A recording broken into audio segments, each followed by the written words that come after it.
Dokter mengangkat kain pasien. Kemudian dia memberikan senyuman yang aneh. Kau adalah anak yang berusia 12 tahun? Saya bukan anak usia 12 tahun. Perawat bergegas maju, dan mengatakan bahwa catatan medisnya salah. Tapi saat dokter mengambil catatan medis baru, masih merasa sangat panik. Dia kembali masuk ke kain dan memeriksa. Tapi tidak melihat ada yang salah. Tak ada cara lain, dia terpaksa memeriksa di Google. Tapi tak sengaja dia membuka kameranya. Apakah kau mengambil gambar? Itu adalah selfie. Hari ini hari pertama saya. Dokter yang tidak bisa membedakan antara pria dan wanita, sebenarnya adalah alien. Beberapa hari yang lalu, dia datang ke bumi. Tapi tidak sengaja UFO-nya rusak, sehingga terpaksa dia berkeliaran di bumi. Saat berkeliaran dia masuk ke rumah seorang dokter, dan melempar dokter ke danau es.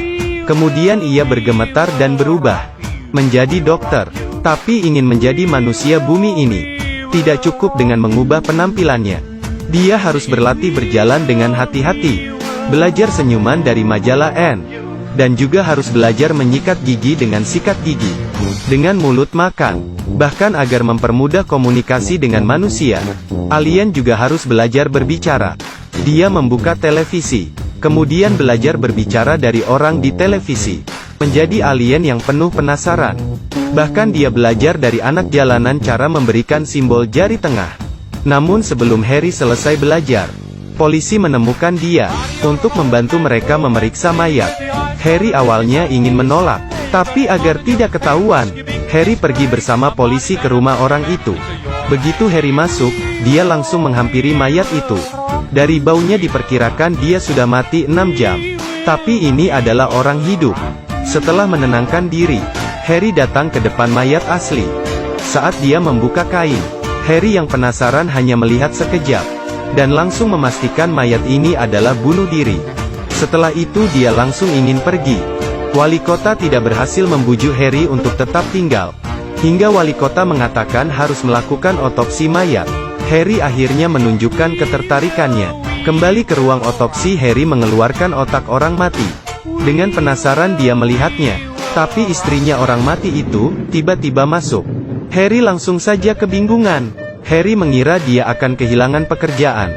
Tapi dia tidak menyangka wali kota akan menyuruhnya mengambil alih klinik kota keesokan harinya. Harry sangat tertekan. Kehidupan di klinik membuatnya tidak nyaman. Tidak hanya karena dia tidak mengerti kebiasaan anak manusia, namun dia juga mengira itu adalah monster yang tidak boleh dipegang. Dan dia juga tidak tahu tentang tai lalat di muka asistennya. Ada lalat di lehermu. Ini adalah tanda lahir. Dia sudah tidak tahan. Dia ingin segera kembali ke planet dia sendiri. Untungnya, pekerjaan di klinik tidak terlalu sibuk. Tiap hari sebelum kerja, Harry akan mencari UFO-nya di atas salju. Akhirnya dia menemukan sebuah bagian dari UFO. Alien ini tinggal di bumi ini sudah lama, dan juga menikah dengan seorang istri alien. Tapi hari ini dia mendapatkan kiriman. Saat dia membuka, tanpa sengaja dia menghancurkan bumi. Bersama dengan ledakan, gelombang itu menyebar. Semua orang menjadi abu. Harry terbangun karena ketakutan. Rupanya hanya mimpi. Saat dia menenangkan diri, Harry tiba-tiba terpikir, kembali alasan dia ke bumi ini adalah untuk memusnahkan bumi. Paginya, Harry keluar untuk jalan santai. Dia bertemu seorang anak kecil. Anak kecil itu melihatnya, dan mengeluarkan teriakan yang kuat. Bagaimana dia bisa melihat wujud asli Harry? Anak itu ketakutan dan langsung kabur. Harry melihat anak itu, merasakan adanya bahaya. Dia khawatir identitas aslinya diketahui orang lain. Jadi dia menyelinap ke rumah Max dalam malam hari. Max tampaknya merasakannya. Dia melihat kamarnya dengan kewaspadaan. Tapi Harry tiba-tiba menutup mulutnya. Baik, jangan takut. Saya tidak akan melukaimu. Saya akan membunuhmu. Segera gerak-gerik di rumah menarik perhatian orang tua Max. Harry bersembunyi di bawah tempat tidur, dan takut ketahuan. Tapi orang tua Max tidak percaya keberadaan alien. Mereka mengira Max takut tidur sendirian. Jadi mereka mengendong Max, dan kembali ke kamar mereka. Tapi Max melihat Harry yang menunjukkan jari tengah kepadanya. Untuk membalas Harry, Keesokan hari, Max langsung melapor ke polisi. Polisi membantunya menggambar wujud alien. Kemudian menyebarkan gambar itu ke seluruh kota. Harry langsung menyadari gambar itu. Dia sangat emosi. Orang bumi sangat menyeramkan. Dia kembali ke rumah dan ingin segera melarikan diri. Tapi tiba-tiba dia terpikir sesuatu. UFO-nya belum dia temukan. Dia tidak bisa pergi. Akhirnya dia menelpon Max. Dia mengubah suaranya dan berpura-pura sebagai teman Max. Dia ingin membohongi Max untuk membuang semua gambarnya. Tapi Max sangat pintar. Dia berhasil mengetahui kebohongan Harry. Harry sangat emosi. Dia berjanji akan membunuh Max. Cukup, saya akan membunuhnya. Dia memikirkan untuk membuat rumah Max meledak, atau Max terbunuh oleh piano yang tiba-tiba jatuh. Harry tersenyum dengan senang.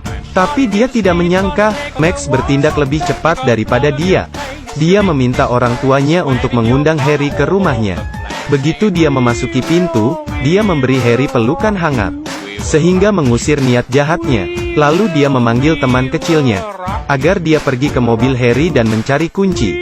Mereka memutuskan untuk ke rumah Harry untuk mengeksplorasi jejak alien. Setelah mendapatkan kunci, temannya segera ke supermarket, untuk duplikasi kunci yang sama, agar temannya memiliki waktu yang cukup. Max terus-menerus menyeret Harry. Dia menunjukkan model yang dia buat, lalu membacakan puisi untuknya, hingga memeluk Harry dan tidak mau dia pergi. Menghadapi kelakuan Max ini, Harry tidak merasa aneh.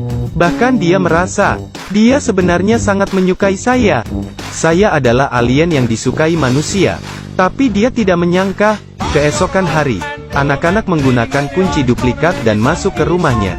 Mereka menemukan alat alien Harry. Mereka mencoba memegang barang yang aneh ini.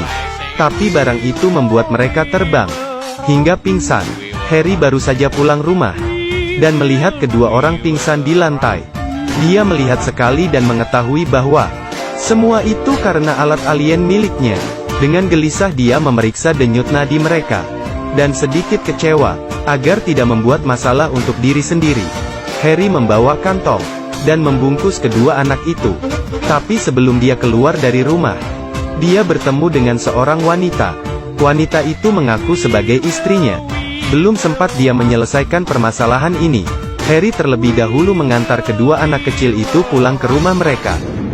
Kemudian kembali ke rumah dan bertanya tentang asal-usul istrinya. Menghadapi pengawasan istrinya, Harry mengeluarkan senyuman yang sangat terpaksa. Istrinya bilang, sudah lama dia ingin bercerai. Tapi Harry terus mengulur. Dia memberikan surat ceria ke Harry. Tak disangka, Harry langsung menandatanganinya. Istrinya sangat terkejut. Kekejaman dan kedinginan Harry membuatnya sangat terharu. Sehingga dia memutuskan untuk tidak pergi. Istrinya tidur di samping Harry. Harry sangat agresif. Tapi kelakuan istrinya yang hangat membuatnya sangat nyaman.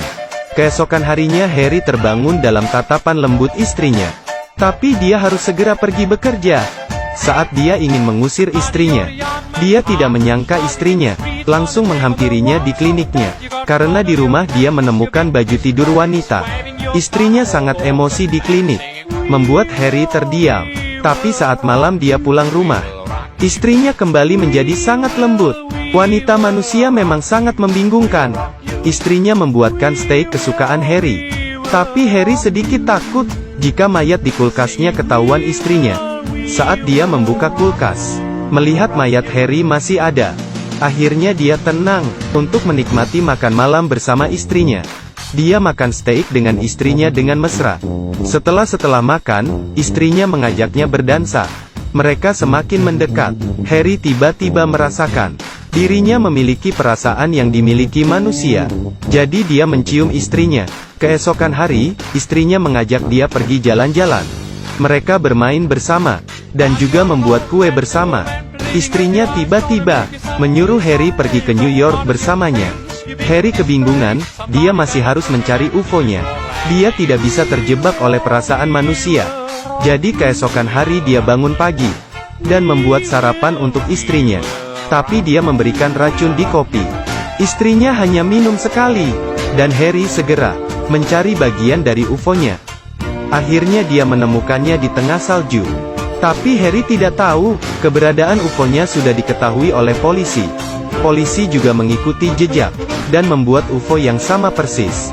Untuk menyelidiki UFO itu, polisi menyuruh orang mengawasi di sekitar UFO itu. Malam itu, Harry diketahui oleh mereka.